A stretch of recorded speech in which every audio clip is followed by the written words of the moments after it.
fourth lecture now and allot it 15 minutes so that we have the last 15 minutes for general discussion on which you can comment on any of the 4 papers or add your own comments also.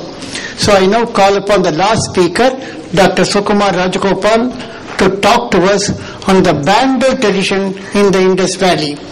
You heard about the Bangalore tradition this morning from Professor Asko Parpola. Let us now hear what young Rajagopal has to tell us. Dr. Sukumar Rajagopal. Morning. Thank you, Mr. Chairman. I want to present this Bangalore tradition in the Indus Valley civilization. I am trying to be a symbologist. In Tamil, you can say Kuriyitiyalalar. I am part of the Indus Research Center working under Dr. Mahadevan's guidance in the Roja Muthaya Research Library. The hypothesis that I have to make is bangles were worn on both arms by women in the Indus Valley to signify that either they were a mother or a married woman, and unmarried women wore bangles only in one arm. Now, why is this important? I believe that this leads us to a symbolic convention that I call the double symbolic convention. I am going to explain to you what that is as time goes on. I have considered all these artifacts, sign lists, archaeology, burial customs, a whole slew of evidences to see where we are going with this hypothesis. So the first evidence that I have to show is the famous dancing girl. You all have seen this. And you can observe that there is a young girl wearing these row bangles only on the left arm. The next one I want to share is this famous fig tree seal that Dr. Parpola has used several times. You can see that all women in this particular seal are wearing row bangles on both arms. And the reason we know that these are women is because of the plaited hair, as Dr. Parpola has observed in his book. The next evidence that I want to consider is this contest for a girl's hand seal. This is a very interesting seal because I think this presents the clinching evidence for the hypothesis I am presenting. You can see the tiger goddess wearing bangles on both arms. But the girl whose arm is being fought over, she has bangles only in one arm. Because both symbols are present in the same seal, we can rule out scribal error. Now there are several other seals. I am giving you a list here which you can refer later, which show women wearing bangles in both arms. We all know that bangles are a very important part of Indian tradition even today. Now let's look at the Indus symbols. So this is where I start to talk about the double symbolic convention. So this is from the Mahadevan sign list. You can see 2 humanoid figures having implements in both arms. And both these symbols have a single arm equivalent as well, like the one below. So they use these 2 things, which leads us to the point that there is something about this double symbol. And I want to look at the architecture. There is this famous house one in the HRA area from Mohenjo-daro. It has double entrances, double staircases. It's a very, very important house. And Mortimer Alvira thought this was a temple. And you can see the priest king's statue here, the alabaster statue. And you can, I put the obverse of the figure there, and you can see the 2 things hanging from the headband. Why 2? Look at the burial customs. Indus burials have been found with women having shell bangles only in one arm. And already Klaus has observed that this could be an indicator of marital status or economic status. Let's look at the seafaring tradition. The one on the left is a boat, a traditional Indus boat. And the one on the right seems to be a double-decker boat. So would the people of higher status have used a double-decker boat?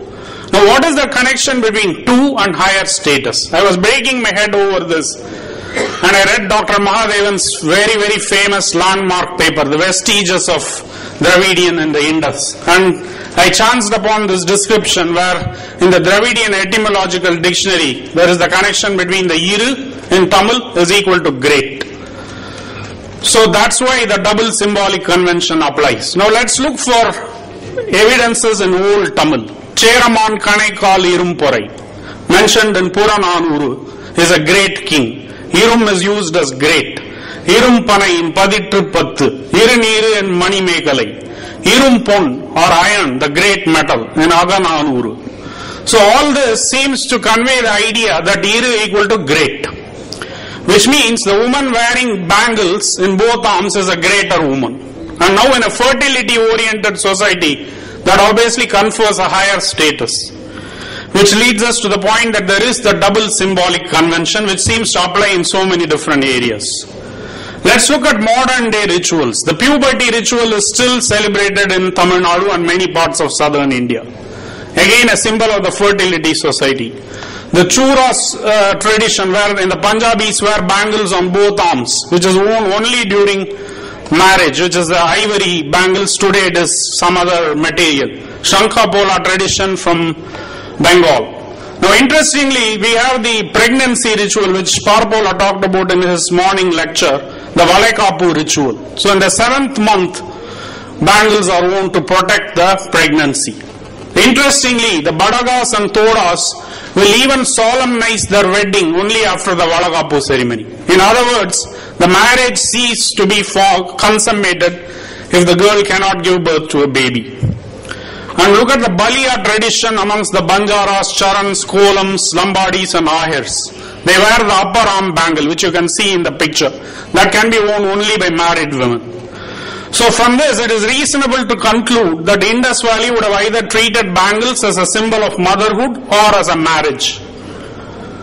Let's look at Sangam. What bothered me a lot was I couldn't find written evidence of it. Finally, I chanced upon this entry in the Sangam age. There was a ritual called as the Silamb Kari Nombu. This was done before the marriage. That is, the bride would remove the Silamb before going to the wedding, which means that there is a connection between the bangle, the two arm bangles, to the wedding. Now look at the linguistic evidence. We have Adukku Todar and Irattai Kelvi in Tamil. That is Chala Chala, Pala Pala. So why two? Why not Chala Chala Chala Chala? We decided to do only two. Again, meaning two equal to great, which is a tautology, a greater emphasis for the same word. Now, I believe in the Dravidian hypothesis following Parpola and Mahadevan's route, but how shall we look at the other two candidate languages? So what I did is I analyzed 434 entries from Turner, which is the comparative Indo-Aryan dictionary, and analyzed all words that have two, double, pair, couple, and checked if there is anything connected to great. I found one word called Doni, which means a great pond, but that is not connected to the word two, it is from Doni. I found 3 words in Santali dictionary by Campbell, but again I could not connect them to the two. Therefore it is reasonable to conclude two as great is not a feature of Indo-Aryan and Munda. Now let's look at other evidences.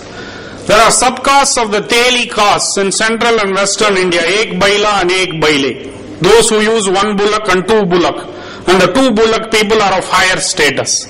In Tamil Nadu, there is a ritual performed by a person, Rettai Vilakkaran, the man with 2 lights, who is used in purification rites. Why 2 lights?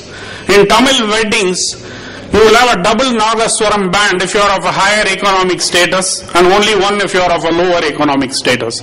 Last time I presented this in the Indus seminar, somebody came and told me that there is the Rettai Vandikaram, which is popular, who have higher status. So there is plenty of evidence connecting 2 equal to great. So the double symbolic convention hopefully stands. With that, I will conclude my paper with a thank you to Dr. Mahadevan, who was